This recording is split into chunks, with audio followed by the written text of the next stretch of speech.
Muy buenas. Les saludamos desde la Universidad de Puerto Rico la doctora Silvia López Palau y mi colega la doctora Beatriz Rivera Cruz. Vamos a estarles presentando la charla Bioética, Antecedentes y Perspectivas. Saludos. Necesitamos antes que nada una utopía. Mantener la humanidad reunida en la misma casa común contra aquellos que quieren bifurcarla, haciendo de los diferentes desiguales y de los desiguales semejantes. Necesitamos potenciar el nicho de donde irrumpe la ética, la inteligencia emocional, el afecto profundo de donde emergen los valores. Sin sentir al otro en su dignidad como semejante y como próximo, jamás surgirá una ética humanitaria. Además, importa vivir en el día a día y más allá de las diferencias culturales. 3 principios comprensibles para todos: el cuidado que protege la vida y la tierra, la cooperación que hace que 2 más 2 sean 5 y la responsabilidad que se preocupa de que las consecuencias de todas nuestras prácticas sean benéficas. Y por fin, alimentar un aura espiritual que dará sentido al todo. Esta cita de Bosch, quien es considerado uno de los mayores renovadores de la teología de la liberación latinoamericana. En el 1992 renunció al sacerdocio para luchar libremente por sus ideas. Con la llegada del nuevo siglo, se convirtió en el máximo representante de la llamada teología de la ecología, una ampliación a juicio de la teología de la liberación. En el 2001 recibió el premio Correcto de Modo de Vida, galardón conocido como el Nobel Alternativo, instituido en 1980 para premiar las tareas en beneficio de la humanidad que quedan fuera de los tradicionales premios de la Academia Sueca. Aquellos que no lo conozcan pueden buscar sobre la teología de la liberación, y hay una película con uno de nuestros exponentes actores de Hollywood, Raúl Juliá, que hizo la película titulada Romero.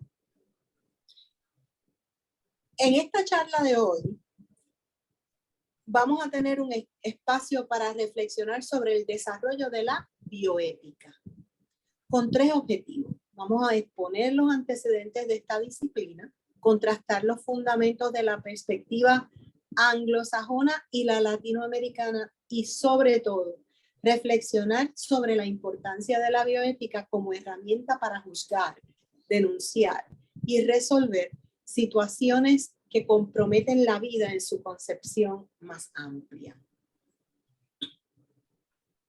La bioética nace como un freno a unas páginas negras de la historia de la humanidad. A lo largo de esa historia se han realizado innumerables crímenes cuyo dolor difícilmente se puede explicar con palabras. Mares de tinta se han usado para escribir sobre las atrocidades que ocurrieron en distintas épocas. Se ha hablado y se han documentado hechos históricos como la Segunda Guerra Mundial, el periodo comprendido entre el 39 y el 45 del siglo pasado, en el que murieron más de 60 millones de personas. Murieron es un decir, realmente fueron asesinadas.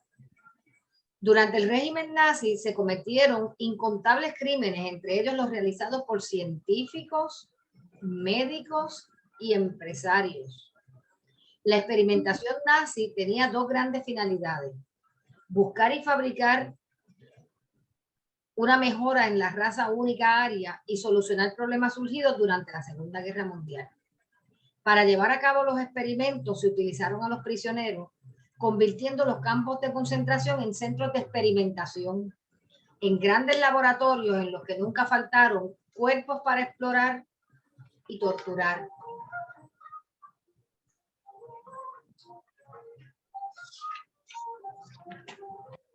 Desconocido por muchas personas, el Consejo de Crímenes de Guerra de Nuremberg condenó no solo a los líderes políticos y militares, sino también a los ejecutivos empresariales de la IG Farben que llevaron a Hitler al poder, y era el cartel farmacéutico y petroquímico de mayor envergadura en la Europa de entreguerra. 24 ejecutivos y directores de esa compañía fueron condenados por este Consejo de Guerra. El fiscal general Telford Taylor afirmó en su discurso de apertura: la acusación culpa a estos hombres que tienen una responsabilidad adulta de haber provocado a la humanidad la guerra más devastadora y catastrófica de toda su historia. Asimismo, les acusa de venta masiva, esclavitud, pillaje y asesinato. Estas son acusaciones terribles. Estos ejecutivos empresariales, inculpados y no los perturbados nazis, son los principales criminales de guerra. Si sus crímenes no salen a la luz y no se les condena, cometerán crímenes aún mayores en el futuro que ni siquiera Hitler habría cometido. Como resultado, se desmanteló el cartel y que se disolvió en empresas, 3 empresas, incluyendo a Bayer, que es la que compró a Monsanto, la de las semillas transgénicas. O sea que ese discurso de apertura que tuvo el general Taylor, lamentablemente fue un poco premonitorio de lo que iba a suceder, porque siguen cometiendo esos crímenes. Ahora, según siguen cometiéndose esos crímenes, una gran parte de la humanidad ha buscado cómo frenarlo, ¿verdad? Y frenarlo para siempre. Y para eso, una de las consecuencias que tuvo ese Consejo de Guerra fue que se adoptó el Código Nuremberg, que es un acuerdo internacional, el primero de los más importantes, para ponerle freno a esos excesos que se habían dado en el campo de la medicina, la investigación y en el campo empresarial. Y tiene 10 principios básicos. El consentimiento voluntario, ese es fundamental, el consentimiento informado, donde los médicos te tienen que poner en condiciones para tú aceptar un tratamiento médico o aceptar participar en una investigación, sea médica o de cualquier tipo, hasta para completar un cuestionario, tú tienes que tener el consentimiento informado de los participantes. Eso nace ahí, por lo menos de unas páginas tan negras nacen cosas buenas, ¿verdad? Las investigaciones se requería que tuviera beneficio social, que hubiera experimentación animal previa, que se limitara el sufrimiento físico y mental de los participantes, que se le indicara si hubiera posibilidad de muerte, se midieran los riesgos contra el beneficio social, se proteja al sujeto, a las personas, ¿verdad? Las investigaciones tienen que ser llevadas a cabo por personas científicamente cualificadas, no puede ser una cosa de loco. Hay la libertad de interrumpir la participación en cualquier momento, o sea, cualquier participante dice, no, ya yo no quiero estar aquí y no debe pasar nada. Y se puede terminar en la investigación en cualquier fase. Así que definitivamente este Código de Nuremberg en el 1947 fue un paso adelante en la dirección correcta y fue muy importante porque fue el primer paso en la dirección correcta. Ahora, ¿qué pasa? A pesar de eso, estas investigaciones criminales no solo se dieron en la guerra de los nazis. Por ejemplo, en Latinoamérica ocurrió la inoculación planeada de enfermedades venéreas en varias centenas de ciudadanos guatemaltecos, pero escuchen, especialmente niños, por el National Institute of Health, el NIH de los Estados Unidos. Eso fue en el 1947.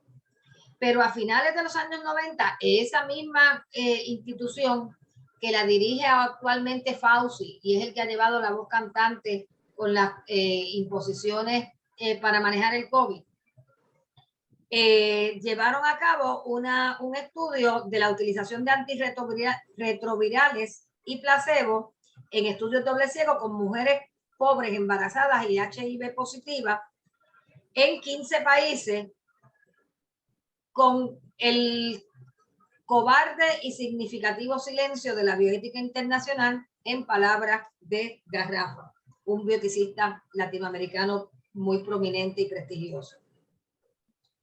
Pero la historia no ha terminado. Después de Nuremberg, la Declaración de Helsinki en 1964 fue un esfuerzo de la comunidad médica para autorregularse. La declaración especifica más detalladamente la investigación clínica en vez de experimentación humana, usado en el Código de Nuremberg. Fue notable la relajación de las condiciones del consentimiento, de absolutamente esencial en el Código de Nuremberg, a, si es posible, de parte del paciente, del cuidador o del representante legal. En vez de seguir con la rigurosidad del Código de Nuremberg, lo que hacen es aguarlo. En Estados Unidos se llevó a cabo un experimento que hoy conocemos como el experimento Tuskegee. Este experimento fue un estudio clínico llevado a cabo entre el 1932 y el 72. Fíjense, 40 años, en la ciudad estadounidense de Tuskegee, Alabama, por el Servicio de Salud Pública de los Estados Unidos. Involucró a 600 trabajadores afroestadounidenses que en su mayoría eran analfabetas y que fueron estudiados para observar la progresión natural de la sífilis hasta su muerte. Entender la enfermedad requería hacer autopsia. Les dijeron a los participantes que si participaban en el estudio recibirían tratamiento médico gratuito, transporte gratuito a la clínica, comida y un seguro de sepelio en caso de fallecimiento.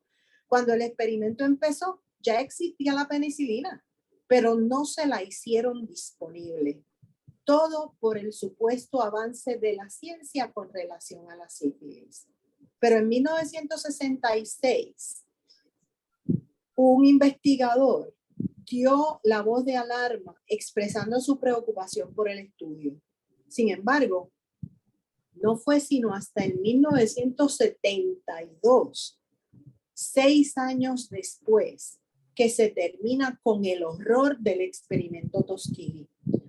Hoy sabemos que ante la opción de cancelarlo, el CDC reafirmó la necesidad de completar el estudio hasta que todos los pacientes hubieran muerto para realizar esas autopsias.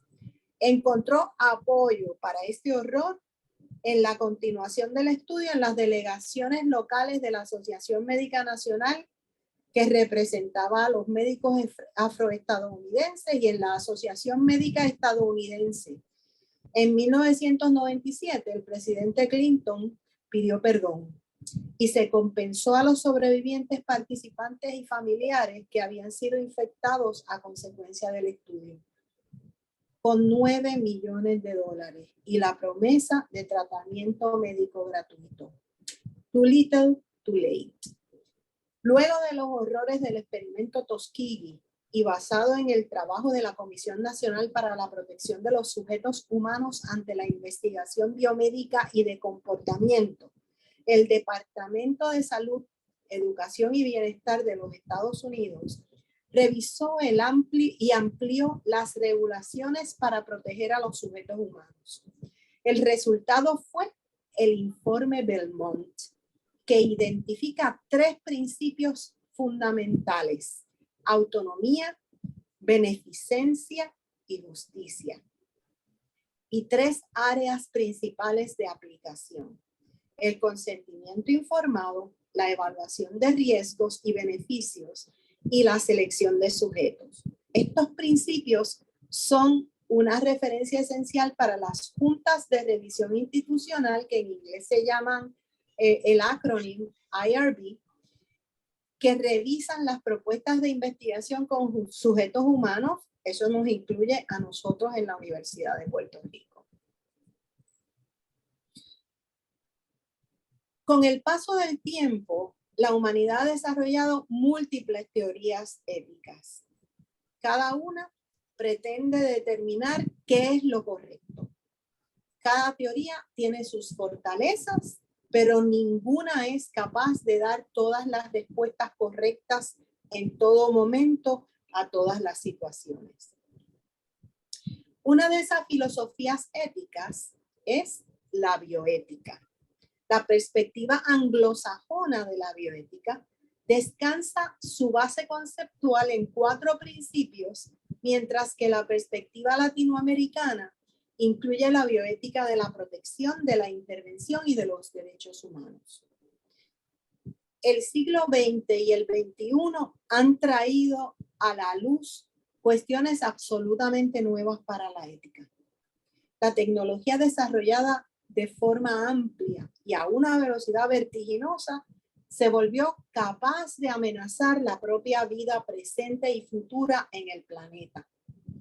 Hemos llegado a un punto en que el poder de generar nuevos conocimientos es mucho mayor que el poder de reflexionar sobre su uso y su conveniencia para la vida humana y no humana. Peor aún, tal conocimiento está concentrado en muy pocas manos, guiadas por la codicia y el lucro sin fin en muchas ocasiones. Van Rensselaer-Potter utilizó el término por primera vez en 1970 en un artículo y en el 1971 publicó el libro Bioética, Puente hacia el futuro. Y en este momento estamos hablando de la perspectiva anglosajona. No lo perdamos de vista. El criterio ético fundamental que regula esta disciplina es el respeto al ser humano y su dignidad. Desde entonces, muchos estudiosos han aportado nuevas concepciones, métodos y justificaciones. No hay consenso en cuanto al dominio apropiado para la aplicación de la ética en temas biológicos. En la visión y perspectiva de Potter, la bioética no se reduce a un campo específico de conocimiento, sino que ella debe responder a algo más que a problemas biomédicos. Sin embargo, poco después del planteamiento de Potter, algunos autores y practicantes reducen la bioética a lo relacionado con el tratamiento médico y a los avances biotecnológicos. Por ejemplo, Hellegers, que utiliza el concepto de la bioética restringida al nuevo campo de investigación en los 70 de la ética aplicada a las ciencias biológicas a escala humana. La bioética se enfocó entonces en los conflictos surgidos a partir del avance en las tecnologías biomédicas, particularmente las relacionadas a la reproducción asistida, el mantenimiento artificial de la vida y la eutanasia. A finales de los 70 surgió la teoría principialista creada por Beauchamp y Childress a partir del relatorio Belmont en el libro Principles of Bioethical Ethics, que tomó como fundamento 4 principios básicos: autonomía, beneficencia, no maleficencia y justicia. Así, según argumenta Garrafa, el plural planetario de Potter fue sustituido abruptamente por el singular individual de Beauchamp y Childress. El nosotros de posibles propuestas colectivas y públicas fue dejado a un lado por el yo preferencial del liberalismo singular, individual y presumiblemente autonómico, reducido a las relaciones entre profesionales de salud y sus pacientes y de investigadores y patrocinadores de pesquisas clínicas con los sujetos de las mismas. En otras palabras, a una sola persona, al paciente, a un individuo. Vamos a ver entonces un poco la definición de cada uno de esos 4 principios. El primero es el de la justicia, que destaca que se debe tratar a cada uno como corresponde, con la finalidad de disminuir las situaciones de desigualdad, ya sea ideológica, social, cultural, económica, etc.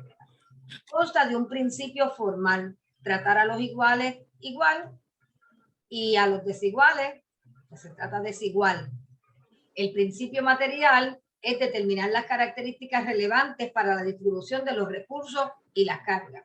O sea, si usted fuera, por ejemplo, a repartir alimentos entre una comunidad, sería injusto que usted le dé la misma ración a todo el mundo, porque en esa comunidad posiblemente haya hombres trabajadores, mujeres embarazadas, mujeres ancianas, hombres ancianos, niños, adolescentes, y obviamente tratarlos igual sería injusto. Lo justo sería que, siendo desiguales por el principio material de sus necesidades calóricas, se le dé diferentes raciones de alimentos. ¿Ok? Así que funcionan los dos principios.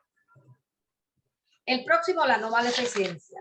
La no maleficencia es el imperativo ético en el que se basan muchas reglas de la moral común, como por ejemplo no matar, no causar dolor, y implica abstenerse de realizar acciones que puedan causar daño o perjudicar a otros. Eso es lo que se llama ética mínima. Es lo que antes, cuando dos reinos no podían cultivar la paz, por lo menos firmaban pactos de no agresión.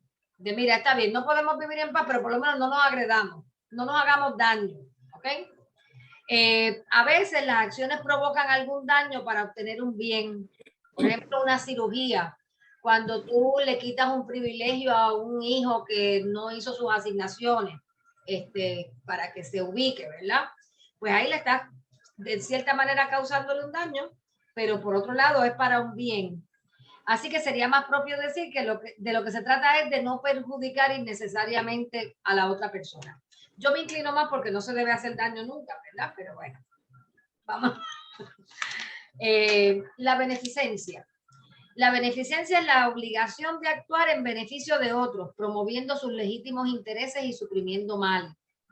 Es difícil determinar qué se requiere o no para cumplir con el principio sin ponerlo en el contexto particular, porque cada cual decide qué es lo que es bueno para ellos, ¿no? Hacer el bien no es lo mismo que no causar daño. Eso es bien importante que lo tengan en cuenta. Requiere de una acción positiva. No ser parte del problema no te hace automáticamente parte de la solución. Así que porque yo no te cause daño, no quiere decir que te estoy causando, te estoy haciendo bien. La autonomía es que la persona tiene un entendimiento adecuado que le permite gobernarse a sí misma, libre de restricciones externas o limitaciones personales, y así actuar de acuerdo al plan personal que elija.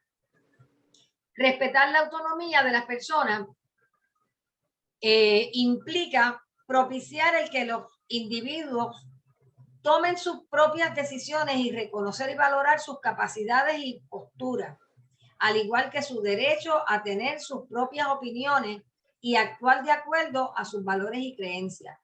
Esto, uno de sus expresiones más fundamentales es el consentimiento informado, que viene desde el Código de Nuremberg, que es que yo tengo derecho a decidir qué hago con mi cuerpo, qué medicamentos tomo, qué tratamientos me doy. Ese consentimiento también se puede llevar, por ejemplo, al ámbito de la administración de empresas.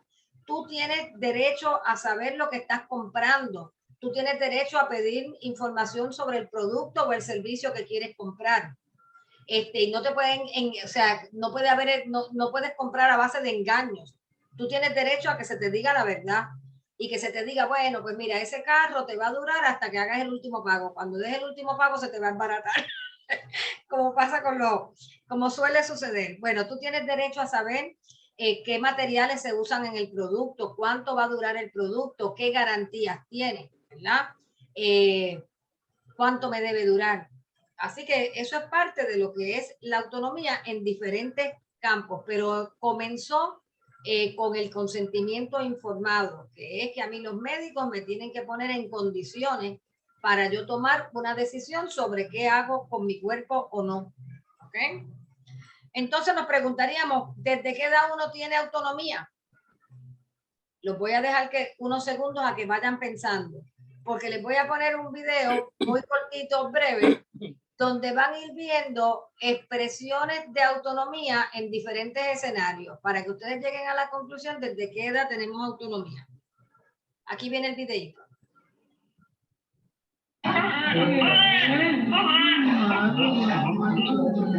La imagen que está dando la vuelta al mundo es un video conmovedor. Se trata de un recién nacido que no quiere despegar de su madre a solo segundos de nacer. La madre se ve que está rendida por la reciente cesárea a la que fue sometida, por lo que la enfermera le acerca a su bebé al rostro. El pequeño no quiere despegarse ni un solo momento de ella. Entre lágrimas, logran despegar al bebé de su madre para ponerlo en un lugar cómodo y seguro.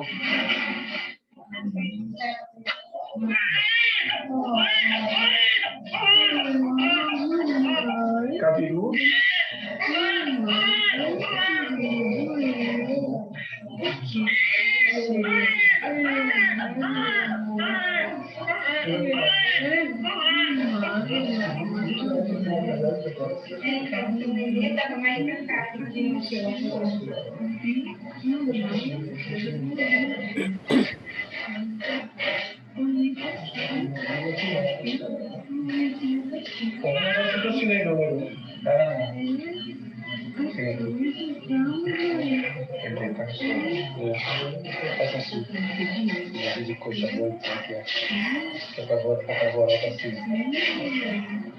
Ese niño acaba de nacer y está reclamando el derecho a defender sus propios intereses.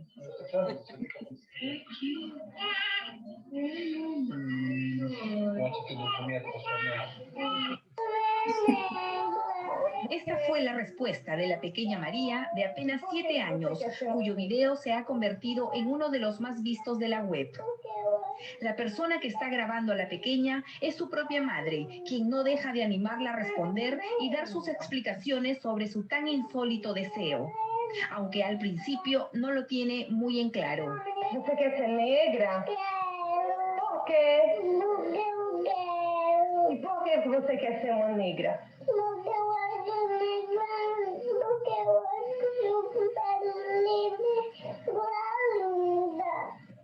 A pesar de que la madre trataba de explicarle que siendo blanca también era muy linda, la dulce María no dejaba de llorar. Maria, quando você crescer, você casa com um marido negro e tem um monte de filhos negrinhos.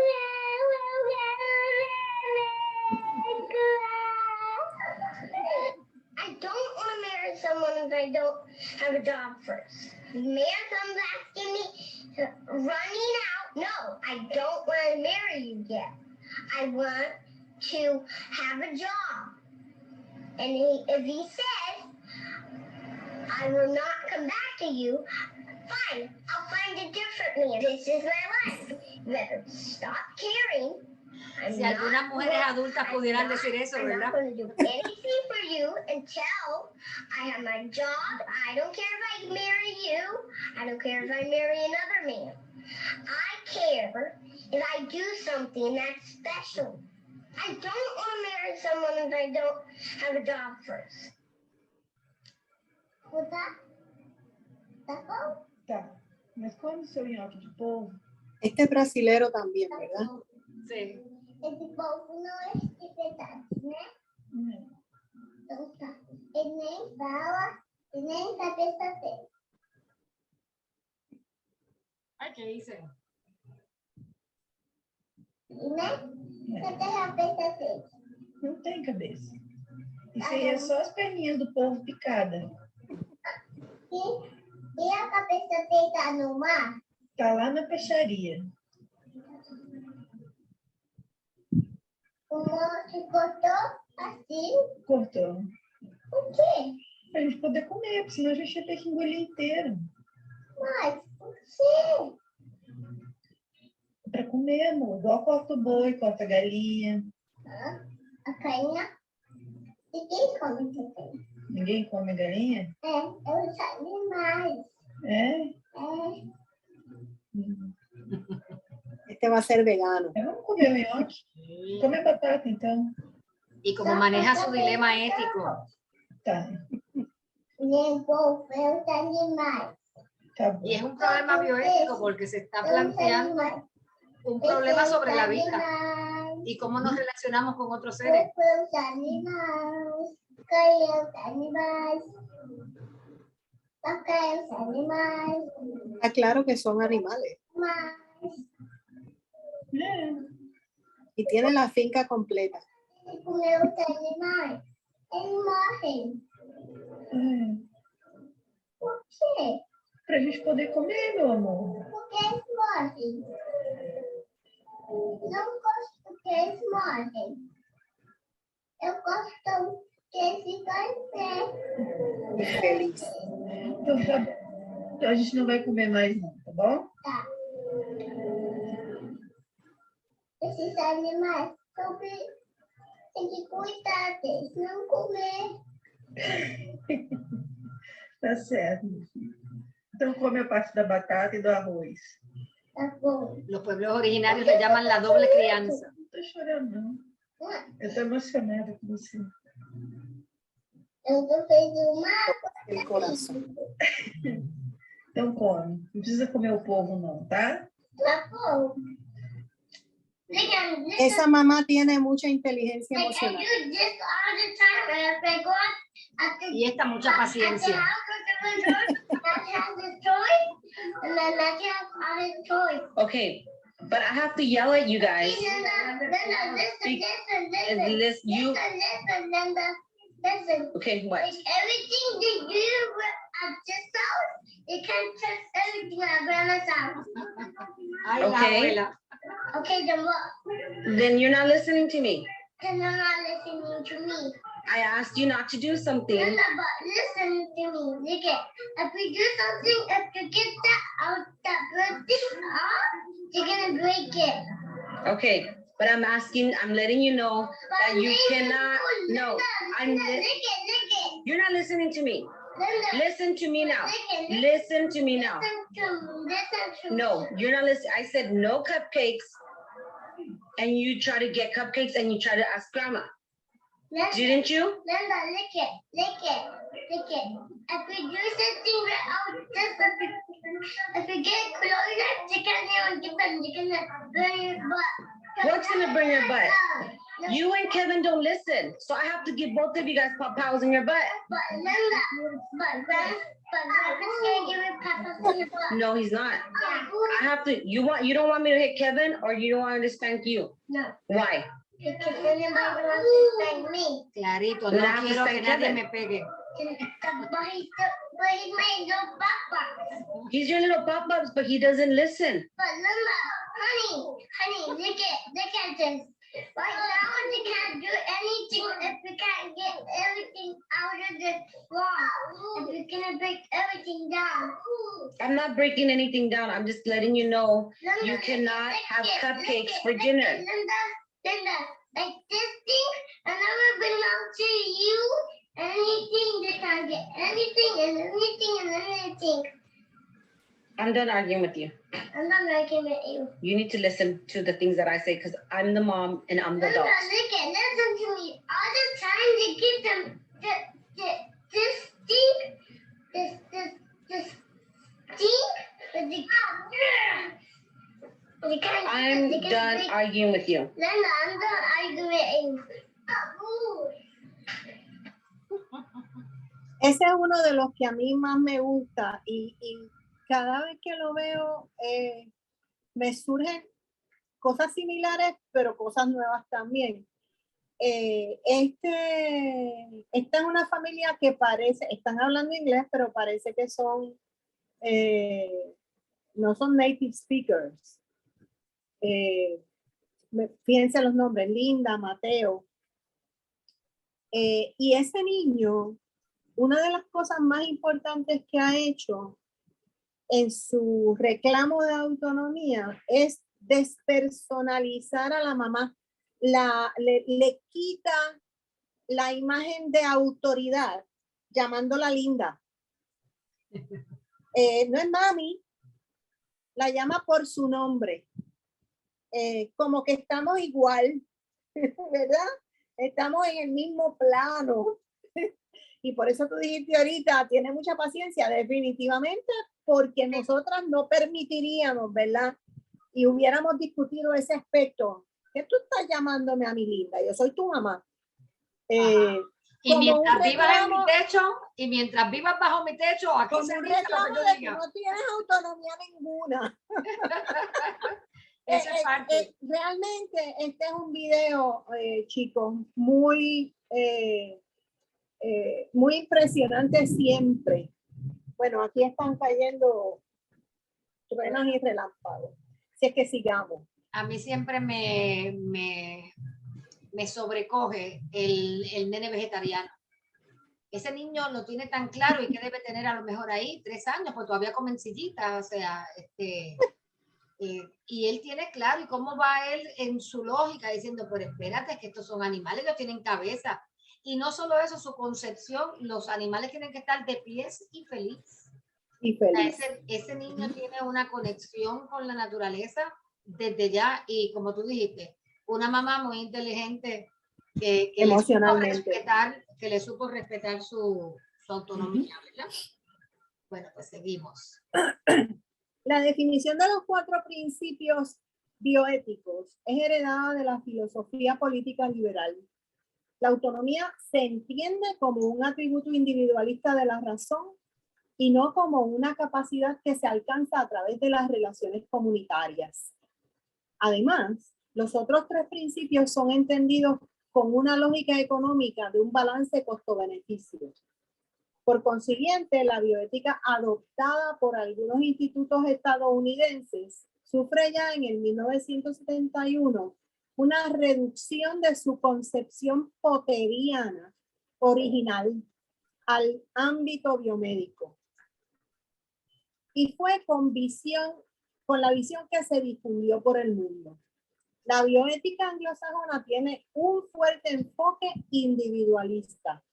Además, el principio de la autonomía quedó por encima de los otros 3, tornándose en una especie de superprincipio. Esto contribuyó a que la visión individual de los conflictos pasase a ser aceptada como vertiente decisiva en su resolución, lo que no es siempre. La teoría principalista es incapaz de entender o intervenir en las agudas disparidades socioeconómicas y sanitarias, colectivas y persistentes, que ocurren a diario en la mayoría de los países pobres del mundo. Si pensamos en este asunto del principio que es el superprincipio, que es el de autonomía, piensen cada vez que ustedes van a un médico, ustedes o su familia, acompañando a alguien, tienen que firmar un documento que le dicen que es la ley IPA. Se supone que eso es para su beneficio y no para el beneficio de la oficina médica, pero no se entiende de esa forma y a eso se reduce la idea de el principio de autonomía cuando se está dispensando el servicio médico. De hecho, si quieren ver cuán inútil ven el consentimiento informado muchas veces en estos entornos médico-hospitalarios, cuando le digan firme aquí, diga que lo quiere leer y se le desencaja la cara. ¿Ok? ¿Cómo que quiere leer esto? Porque a veces es un documento de 6, 7 páginas. Entonces te lo dan en una tablet para que tú simplemente firmes. Y yo he dicho, no, me lo puedes imprimir porque yo lo quiero leer primero. Y me miran como, pero ¿para qué usted quiere leer eso? Pero ese es su derecho. Exactamente. Yo fui a una oficina médica donde lo que decía el documento, hubo una cosa que no me gustó y le dije, mira, yo no te voy a firmar eso, pues no me dieron el servicio, me tuve que ir. Wow. Y esa crítica que se le hace a la perspectiva anglosajona de que es individualista, no es porque no breguemos con la autonomía individual, ¿verdad? Lo que pasa es que en muchos, por ejemplo, en Latinoamérica hay mucha influencia de los pueblos originarios, donde ellos dicen, tú eres porque somos, o sea, hay unas cuestiones de las relaciones, ¿verdad? Y entonces, cuando tú te enfocas en el individuo, pues entonces tú dices, pues mira, Beatriz tuvo problema con ese proveedor, con ese médico que no le dio el servicio porque no estaba bien el consentimiento informado. Y se queda ahí el análisis. Fíjate que el problema lo tuvo Beatriz. Y entonces lo que plantean los latinoamericanos es no, es que hay un problema de acceso a la salud, es un problema social, es un problema económico, es un problema político. Y entran otras variables a atender porque ese médico se atrevió a decirle, pues vete de aquí si no lo firmas. Exacto, exacto. Pues precisamente, ¿por qué decimos aquí que tenemos muchos problemas para poca bioética?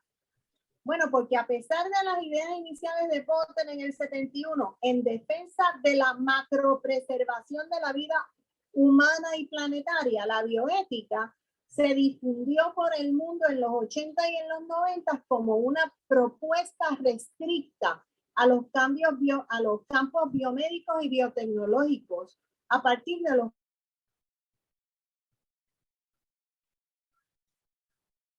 sigo en lo que le vuelve el audio, a partir de los 4 principios presumiblemente universales. A pesar de ser útiles en su aplicación directa con el pasar del tiempo, se mostraron no universales cuando se confrontaron con la realidad concreta cotidiana, principalmente de los países periféricos con agudas disparidades económico-sociales. Por ello, empezaron a surgir voces discordantes en Estados Unidos, en Europa y en América Latina. Se levantó un reclamo claro sobre la necesidad de que la bioética incorporase a su campo de reflexión y acción aplicada asuntos sociopolíticos. Se abogaba por expandir su campo de reflexión y acción aplicada a asuntos sociopolíticos. Se abogaba por expandir su campo de estudio y acción de las cuestiones individuales a las colectivas, priorizando temas como la localización de los recursos en salud, la exclusión social, la inequidad y la discriminación, las vulnerabilidades, la finitud de los recursos naturales planetarios y el desequilibrio ecosistémico. Tengo un problema, la doctora Rivera Cruz ha tenido un problema con la internet. Estamos esperando, ella salió y volvió a entrar, estamos esperando a que entre para que vuelva a estar con nosotros. Mientras tanto, seguimos con la presentación.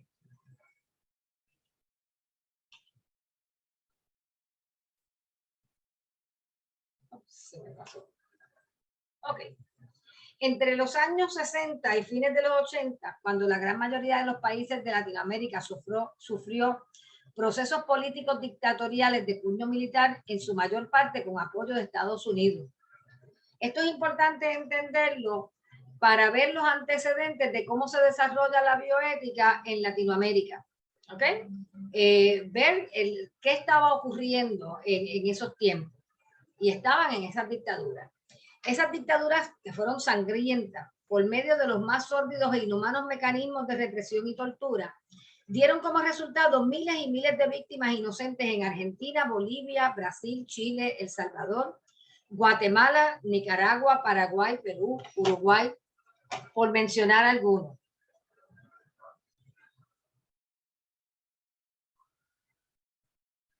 En palabras de Garrafa, un bioeticista muy prestigioso latinoamericano, estas naciones soberanas, sus leyes y desarrollo, así como sus propios ciudadanos en el quehacer cotidiano, sufren hasta hoy las cicatrices dejadas por los dictadores sanguinarios que las gobernaron. En los años que siguieron a esta época de oscuridad, se fue construyendo en la región una resistencia en cada uno de los países en contra de aquel estado infernal de cosas y en defensa de una verdadera democracia participativa y ciudadana. Las universidades, muy especialmente entre los diversos sectores de la sociedad civil latinoamericana, fueron los lugares donde la oposición y las organizaciones de la resistencia avanzaron más. Los miembros de la red bioética latinoamericana, desde sus antiguos fundadores, independientemente de ser profesores, investigadores o estudiantes, tienen una historia personal de compromiso, participación y defensa política y social de una América Latina definitivamente libre de intereses foráneos. O sea, la red bioética, además de ser una entidad académica y científica, comprometida en organizar y profundizar el estudio de los problemas éticos y morales que involucran la vida en su amplio sentido en esta región del planeta, tiene también un profundo compromiso político con los derechos humanos universales especialmente en defensa de aquellas personas y pueblos que más necesitan de comprensión y apoyo para poder salir de la condición de marginalidad y exclusión en la cual se encuentran.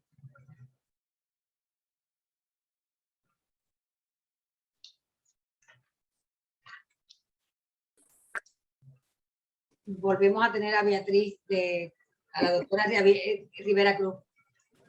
En el 2003, ya informé de que tuviste problemas con la internet. Esto es lo que vivimos en Puerto Rico en estos tiempos con la privatización de los servicios de energía eléctrica. Pues esto es bastante común que suceda. El problema se llama LUMA, Luma.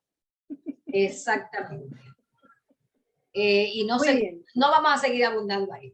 Bueno, el caso es que en el 2003 con la UNESCO se fundó la Red Latinoamericana y del Caribe de Bioética, conocido cariñosamente como la Red Bioética. Y en el 2004 esta organización celebró una reunión científica para discutir lo que resultó en el Estatuto Epistemológico de la Bioética, que incluye 6 referenciales epistemológicos de la bioética latinoamericana, comprometida con la realidad concreta de los países periféricos.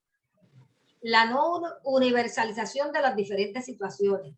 Es necesario contextualizar los problemas bajo examen según los referenciales culturales, religiosos, políticos, de preferencia sexual, etc. O sea, no es lo mismo como ocurren los problemas en Estados Unidos versus como ocurren a lo mejor en El Salvador o en Argentina o en Brasil.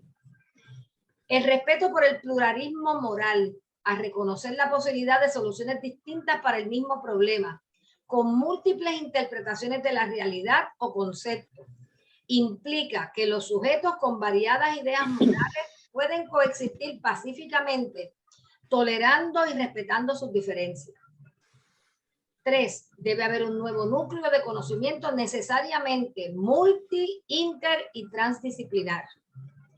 4. Es una ética aplicada, comprometida en proporcionar respuestas concretas a los conflictos que se presentan. 5. El análisis de los hechos a partir de los referenciales del pensamiento complejo de Morin y de la totalidad concreta de Kozik. 6. La comunicación y el lenguaje para expresar la argumentación bioética debe ser homogénea, lógica y coherente en la expresión de las ideas y tolerante con la convivencia pacífica de visiones morales diferentes. Luego se siguen añadiendo nuevos referentes epistemológicos.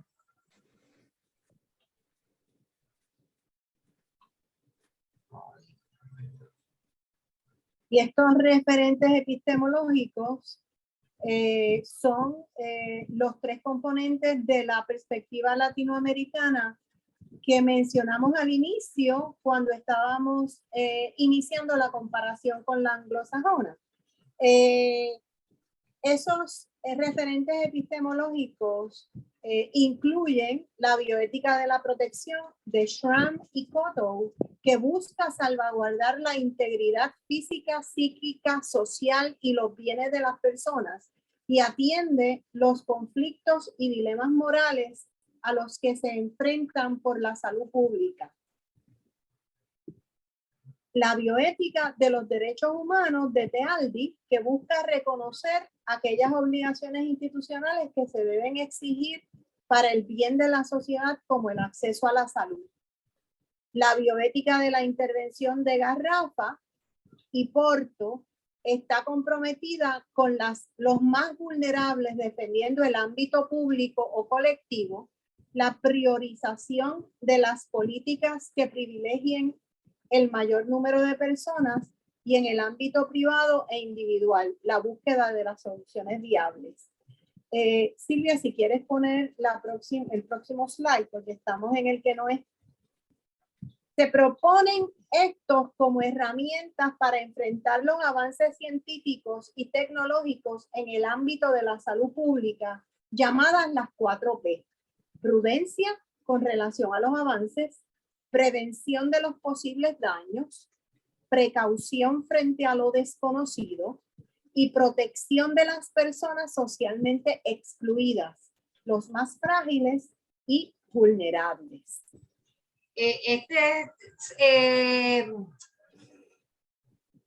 El principio de la precaución es muy importante porque, por ejemplo, eso se ha utilizado también en Europa para evitar que se aprobaran leyes para permitir la introducción de los transgénicos, de las semillas transgénicos o de los organismos modificados genéticamente.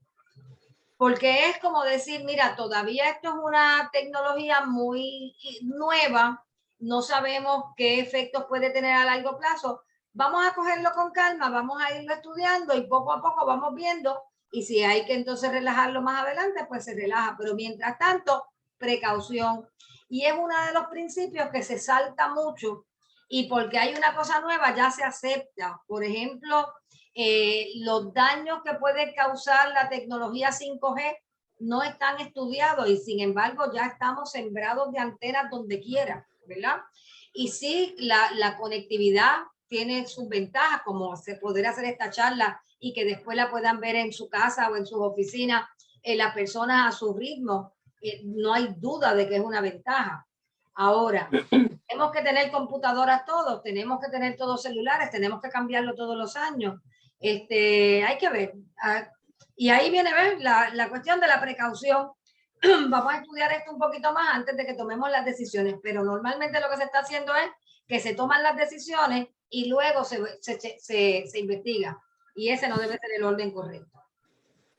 Y no solamente el asunto del orden, no sé si se han fijado hasta este momento en nuestra discusión, cómo hemos traído ejemplos de empresas grandes o intereses económicos internacionales o transnacionales que por ese deseo desenfrenado de poner, ¿verdad?, lo último en la avenida, en el mercado, de generar lucro, pues no necesariamente estamos mirando el efecto que tiene en las personas, en los humanos, en la salud de la gente.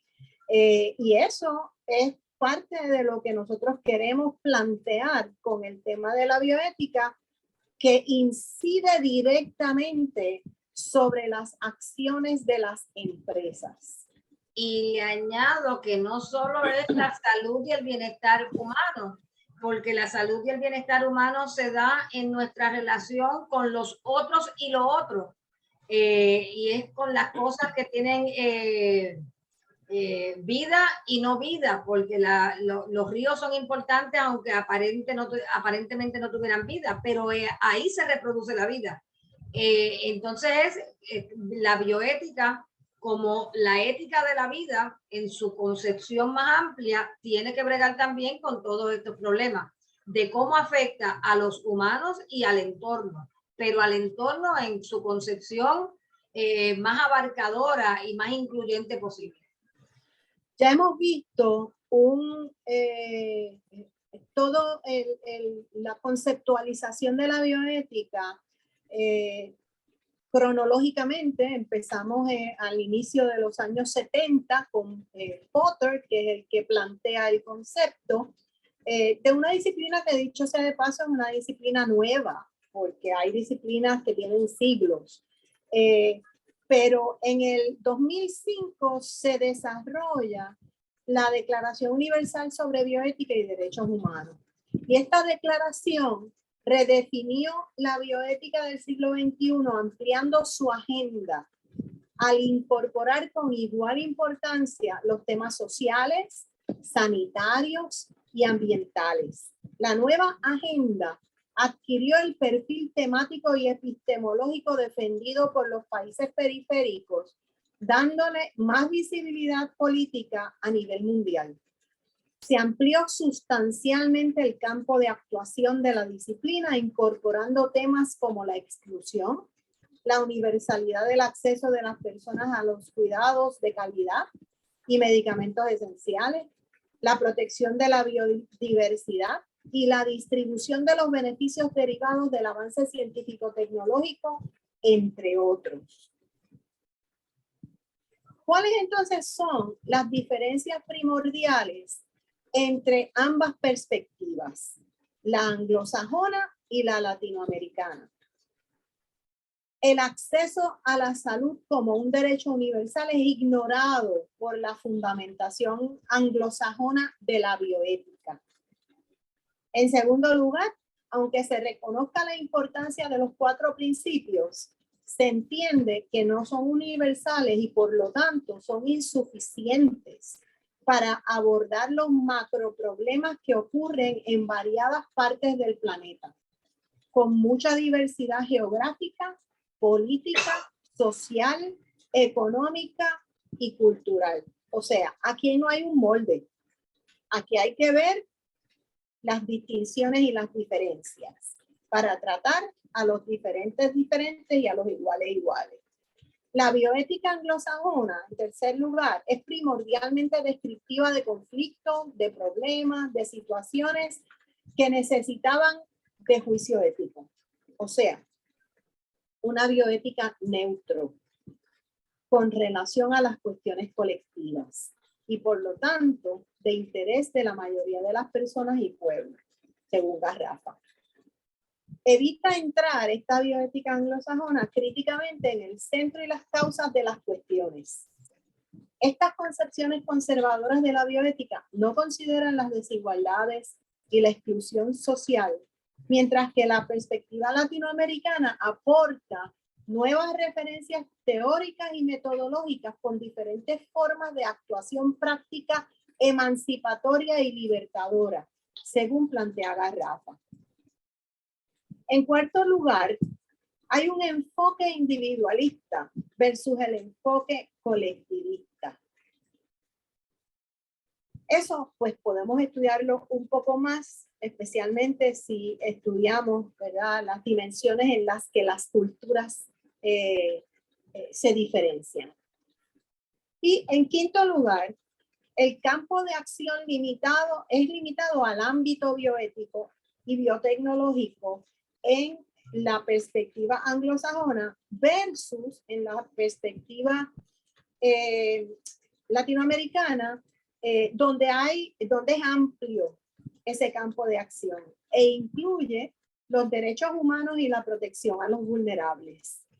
No obstante, según Rivas, la protección, los derechos humanos y la intervención son parte de la historia de la bioética y de su ejercicio, aún en la perspectiva anglosajona. No es exagerado afirmar que la bioética subvirtió el orden de hospitales y centros de investigación, poniendo en el centro a los pacientes y a los sujetos en quienes se investiga en aras de la ciencia.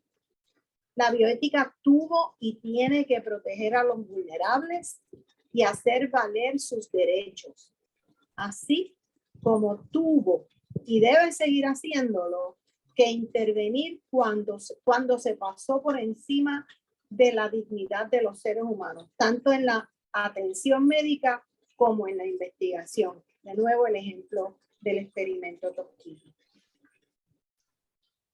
Personalmente, nosotras hemos hecho varias investigaciones y tenemos varias iniciativas confirmando la utilidad de incluir la perspectiva bioética en otros ámbitos más allá de la medicina. ¿Okay? Por ejemplo, tenemos el programa vivencial de sustentabilidad y buen vivir, que integra la perspectiva anglosajona y latinoamericana para sentir, pensar, corazonar y vivir los retos que enfrentamos para lograr la sustentabilidad y el buen vivir. Además, tenemos esas investigaciones que ya han sido publicadas en revistas y libros académicos y una que tenemos pendiente, que estamos, imagínate, aplicando el razonamiento bioético a la evasión de impuestos. Así que definitivamente la bioética, ambas perspectivas tienen su potencialidad de aplicación en cualquier escenario de la vida. Donde haya vida, no importa qué vida haya, hasta para estudiar la vida de las hormigas, de los microorganismos, de los virus, podemos aplicar la bioética. Y lo mismo en la administración de empresas, en la arquitectura, en en la nutrición. Es que no puedo pensar en cualquier profesión o que hacer diario. En los deportes podemos incluir definitivamente, no solo podemos, debemos incluir la perspectiva bioética, porque fíjense que la bioética es lo que ha ido sirviendo de freno a los excesos, porque pues los seres humanos, pues no sé qué tenemos de bobería de que nos excedemos, y hay algunos que el poder los corrompe definitivamente. Fíjense que antes, bueno, hay quien dice, cuando tomamos el certificado profesional en bioética, nos decían que las siglas MD de los médicos, algunos creen que son medio dioses y que pueden decidir por ti. Y eso lo tenemos culturalmente, porque hay gente que te dice, no, que el médico me prohibió comer sal. Y tú le preguntaste por qué no. Me dijo que no podía, que eso es una orden. Y fíjate que cuando te mandan a sacar una placa o un laboratorio, lo que te piden es una orden médica. O sea, es una relación de sumisión por completo. Hay que aclarar, en la medicina occidental y la medicina de Rockefeller, de la industria farmacéutica de medicamentos, porque en otras medicinas milenarias los médicos son acompañantes, que no solo te preguntan qué síntomas tienes, o sea, tú puedes ir con dolor de cabeza, pero te van a preguntar, pero tú estás teniendo problemas con tu pareja, tienes problemas con tus hijos, estás trabajando, te estás alimentando bien, estás yendo bien al baño. Pero ahora, como la medicina es un negocio y los médicos tienen que ver a los pacientes en 5 minutos, diagnosticarle y recetarle, pues no hay ese acompañamiento, no hay ese ver la medicina desde otro punto de vista.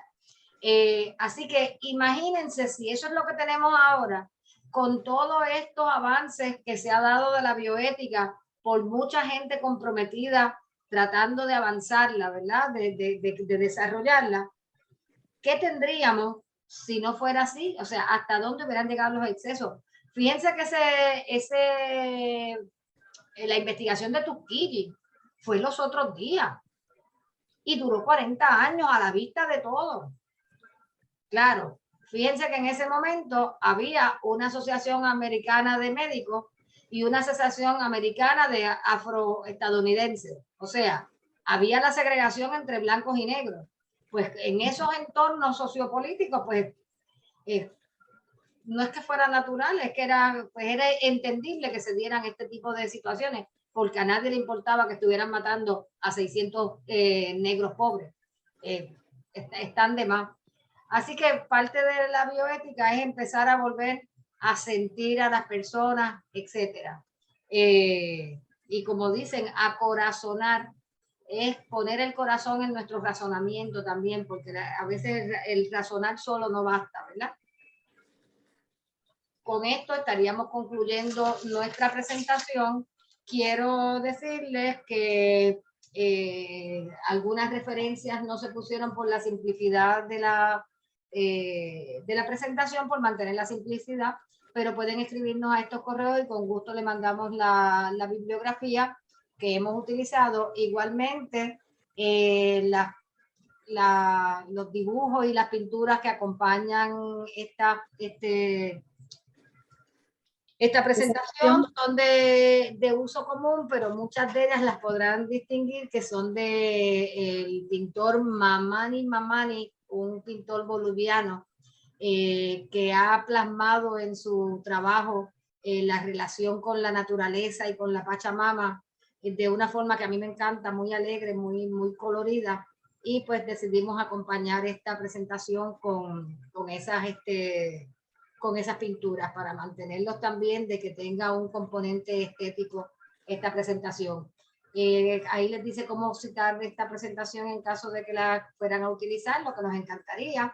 Esperamos haberle contestado unas pocas preguntas y haberlos dejado con muchas preguntas. Esta es una charla para incitarlos a que investiguen más, a que profundicen en el estudio de la bioética. Así que les provee pocas respuestas y muchas preguntas. Ojalá y hayamos logrado eso y con eso nos despedimos. Muchísimas gracias. Gracias.